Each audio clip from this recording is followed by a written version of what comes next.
Greetings, my dear viewers.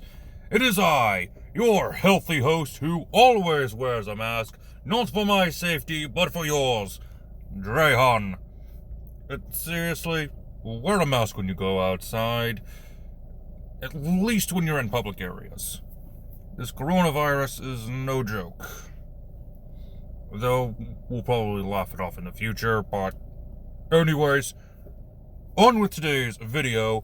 This is a video that I've promised for the past week. The giant mobile suits, giant mechs, whatever you want to call them. I have already made 3 videos covering the pilots of these mechs, which I will make sure to have links to those videos in the description if you are new to my channel. And if you are new to my channel, consider watching some of my other conversions. They're really good, in my opinion anyway. I mean, there are 1 or 2 that are kind of bad, but anyway, let's go ahead and get on with today's video, starting off with our first mech.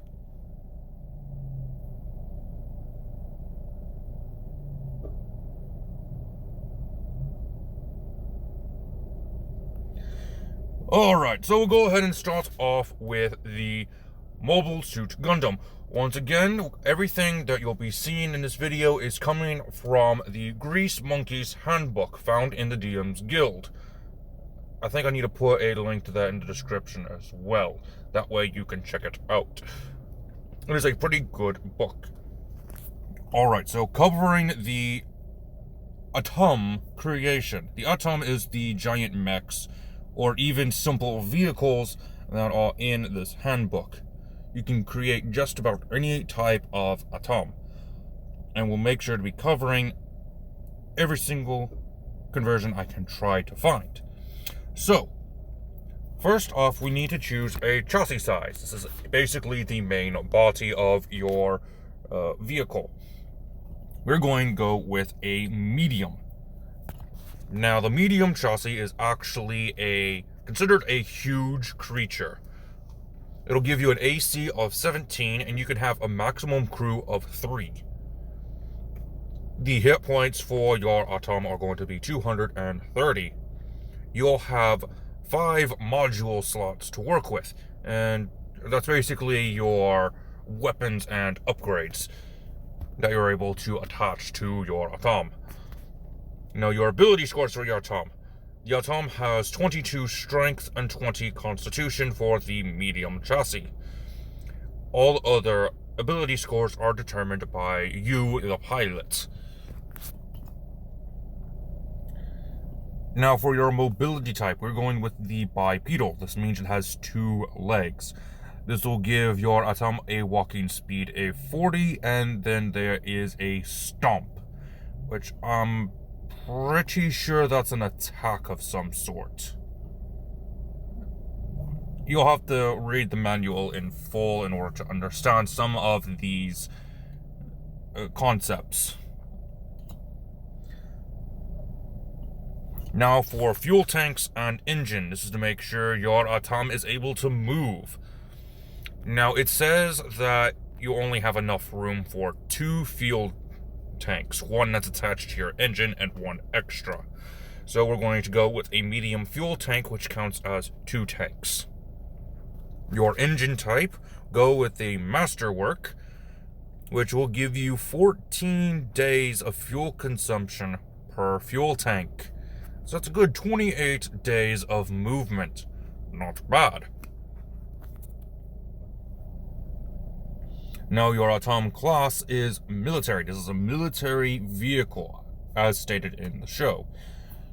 So, you get a master plating of 30. I'm guessing this is your damage threshold. Kind of like with some of the ships and other vehicles that we could find in Dungeons & Dragons.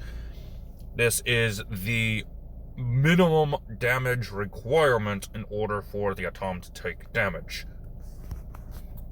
If it's below that, the attack still fails. Your movement speed bonus is increased by 5. And other bonuses, you get a resistant to non-magical piercing damage. Your chassis resistance is increased by a 1d6. And you also get one more module slot. Now for our modules. This is going to be our weapons and upgrades. You will need a plasma gun, an energy blade, and a tower shield. One slot for the plasma gun, the energy blade will take 2 slots, as well as a tower shield. You will also need a module splitter. This takes 1 slot, but gives you 2 new module slots, and also reduces your AC by 2. You're also going to need a pressurized cockpit, which takes 2 slots. This will make sure you can move around in space without, dying.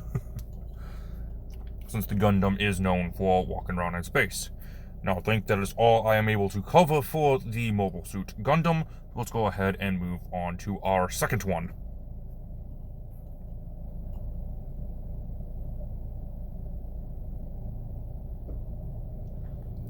Alright, the Escaflowne.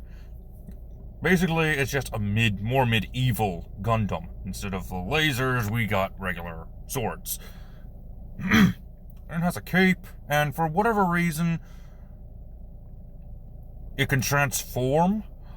Unfortunately, we do not have this available in the Greasemonkey's Handbook. So this is as close as I can get. Speaking of which, both the Gundam and the Escaflowne should technically count as gargantuan, since they're a whole lot bigger than the pilots.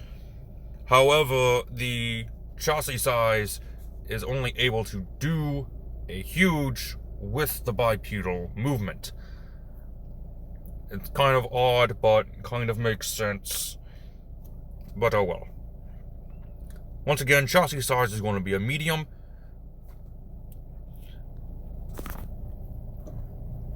For your mobility type, you are going with bipedal again. Fuel tanks and engines are going to be the same as with the Gundam. And you also have a military class, since technically the Escaflowne is part of the royal family.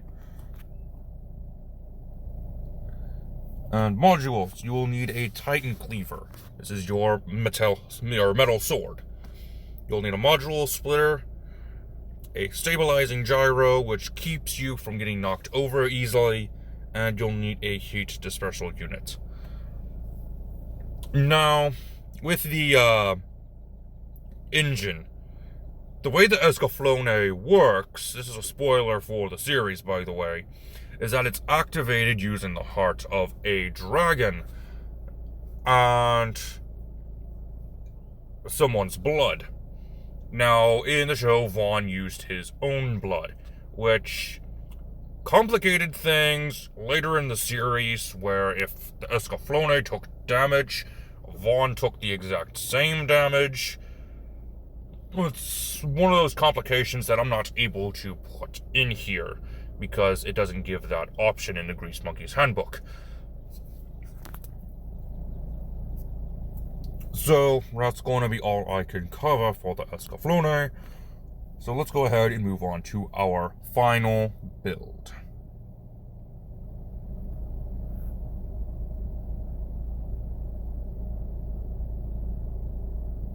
Alright, this is going to be the only giant mech that I can make properly. The chassis size for our Zord, in this case the saber-toothed tiger Zord, is going to be gargantuan. Your AC will be 16, the maximum crew will be 5, your hit points is going to be 350, you'll have 10 module slots to work with, and your ability scores for strength is 26, while constitution is 24. For mobility, you are a quadrupedal. You will have a movement speed of 30, you ignore difficult terrain, and have a stomp feature. For fuel tanks and engine, there is a variant fuel/engine source known as a soul cage. And this actually makes the most sense for the Zords, since they get their power from morphing grid, much like the Power Rangers. And since most of them, if not all of them, are based on animals, the soul cage you will need is primal, which will take souls from either the Feywild or the Beastlands, which makes the most sense. Now, you could probably use the soul cage for the Escaflowne as well to make it a little bit more accurate, but I digress. Now, according to this variant engine, the soul cage lets you ignore the reloading feature on some of your weapons. It gives you an infinite ammo. Now, I also assume, I didn't read it fully, I assume that you don't need to recharge, since it's taking the souls from these alternate planes. So you also have an infinite fuel source. Again, I don't exactly remember. I didn't actually read it all the way. Now it's going to be a military class once again. And for your modules, there was a very powerful weapon known as the ion cannon, but that took 10 slots. And we need the pressurized cockpit and emergency oxygen supply. So I just went with the Tesla Arc Cannon, since that made somewhat sense. Alright, I think that is all. I don't have anything else I can cover for you today, viewers.